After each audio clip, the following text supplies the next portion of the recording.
নমস্কার, আমি জ্যোতিষ সম্রাট বিনয় শাস্ত্রী। আশা করি ঈশ্বরের কৃপায় আপনারা ভালোই আছেন। আমার বিজ্ঞপ্তিটা একবার বলে দিই। আমি ইংরেজি মাসের শেষ দিনে একটি ভিডিও তৈরি করব প্রশ্ন উত্তর পর্বে। এখানে আপনাদের একটি করে প্রশ্নের উত্তর দেওয়া হবে। যাদের প্রয়োজন আছে আপনারা কোথা থেকে লিখছেন, পুরো নাম কি, date of birth, time of birth, place of birth এগুলি দেবেন। আমি কিছু জনের প্রশ্নের উত্তর দেব এবং 1 তারিখে প্রশ্ন উত্তর পর্বে আপনারা তার উত্তর পেয়ে যাবেন, যা আমি আগেও দিয়েছি। যাই হোক, আজকে আমার ভিডিওর আলোচ্য বিষয় 2026 প্রত্যেকটা রাশির মধ্যে কোন কোন রাশির অর্থভাগ্য কেমন হবে। দেখুন, অর্থভাগ্য বলতে গেলে প্রথমেই আমাদের অর্থ কারক গ্রহ দেবগুরু বৃহস্পতির কথা আমরা ভাবব। নৈসর্গিকভাবে শুভ গ্রহ, অর্থাৎ সব রাশির পক্ষেই কম বেশি শুভ গ্রহ। তাহলে সব রাশিই কি ভালো ফল পাবে? কিছুটা পাবে। তার কারণ বৃহস্পতি সারা বছর কিন্তু একটা ঘরে থাকবে না। প্রথমে আপনারা জানেন 5ই ডিসেম্বর বৃহস্পতি মার্গী হয়েছে এবং 11 মার্চ সেটা মার্গী হবে, বক্রী হয়েছে।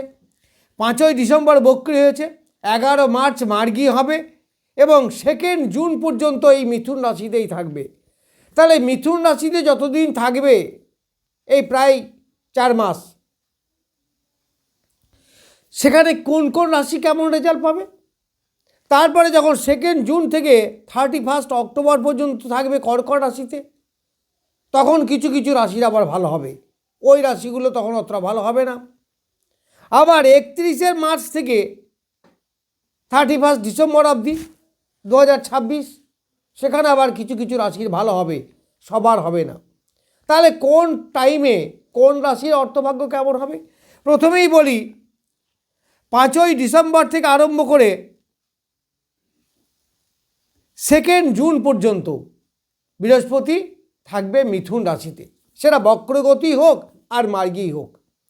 তাহলে এই সময় পর্যন্ত বৃষ রাশি, কন্যা রাশি, বৃশ্চিক রাশি, মকর রাশি, ধনু রাশি এবং মেষ রাশি, এই রাশিগুলির ভালো ফল হবে। কারণ বৃষ রাশির দ্বিতীয়, মিথুন রাশি মানে বৃষ রাশির দ্বিতীয় থাকছে, ধনস্থানে বসে থাকছে বৃহস্পতি, তাহলে কি তার ধন প্রাপ্তি হবে। তারপর দেখুন, বৃশ্চিকের দ্বিতীয় দৃষ্টি দিচ্ছে, তাহলে ধনস্থানে দৃষ্টি দিচ্ছে, তাহলে ধন লাভ হবে বৃশ্চিকের।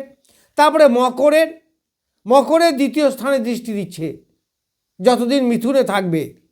আবার ধনু এবং মেষের একাদশে দৃষ্টি দিচ্ছে। তাহলে এই রাশিগুলো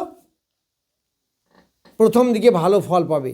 তার মানে 2 জুন অবধি এই রাশিগুলির যথেষ্ট পরিমাণে ধন প্রাপ্তি হবে, তাদের কর্মে লাভ হবে, অর্থভাগ্য ভালো হবে, কিছু সেভিংস হবে, এইগুলো সব হবে।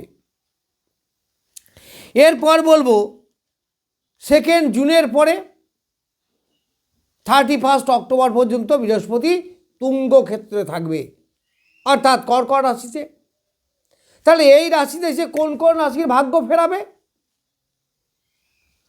যখন কর্কট রাশিতে থাকবে তখন কন্যা রাশি, মিথুন রাশি, ধনু রাশি, কুম্ভ রাশি, তুলা রাশি, বৃষ রাশি এবং মকর রাশি, এদের এই সময় অর্থভাগ্য ডেভেলপ হবে। কেন হবে না?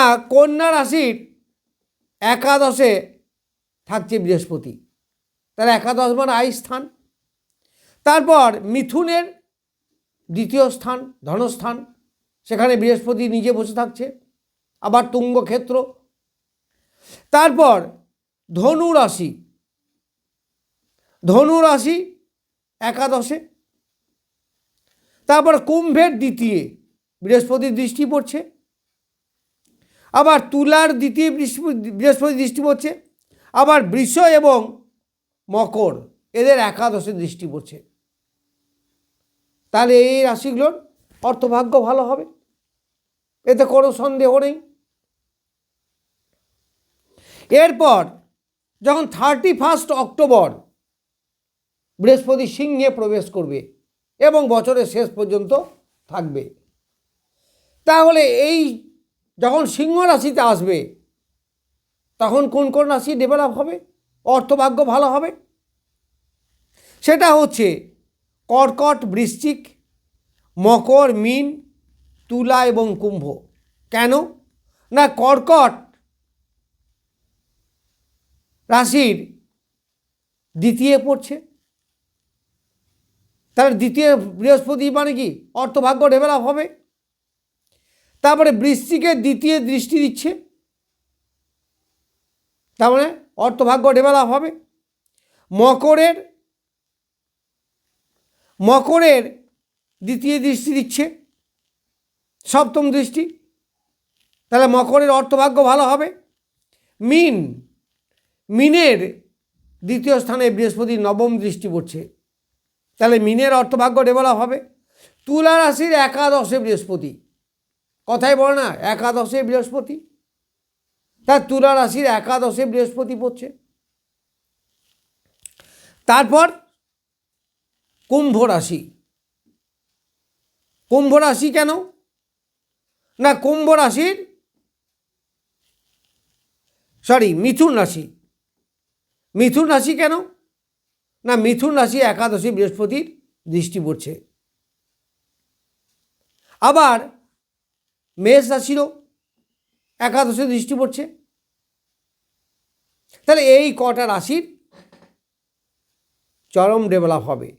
তবে টাইম টু টাইম একসঙ্গে যে সবার হবে তা নয়, বৃহস্পতি যে জায়গায় বসবে তার থেকে তার ডেভেলপমেন্ট শুরু হবে। এইবার বৃহস্পতি 4টে ঘরকে কভার করবে।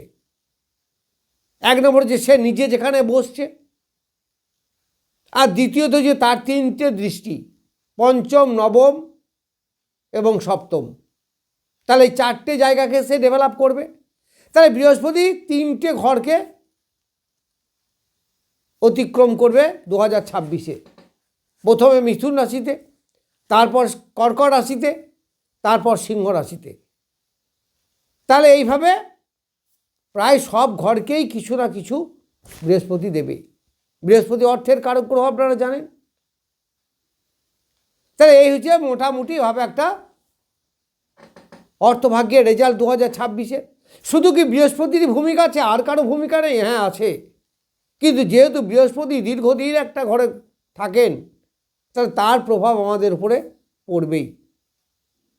এছাড়া প্রত্যেকটা রাশি লগ্ন সাপেক্ষে অর্থকারক গ্রহ, ধনপতি, একাদশপতি আছে, তাদের প্রভাবও থাকবে।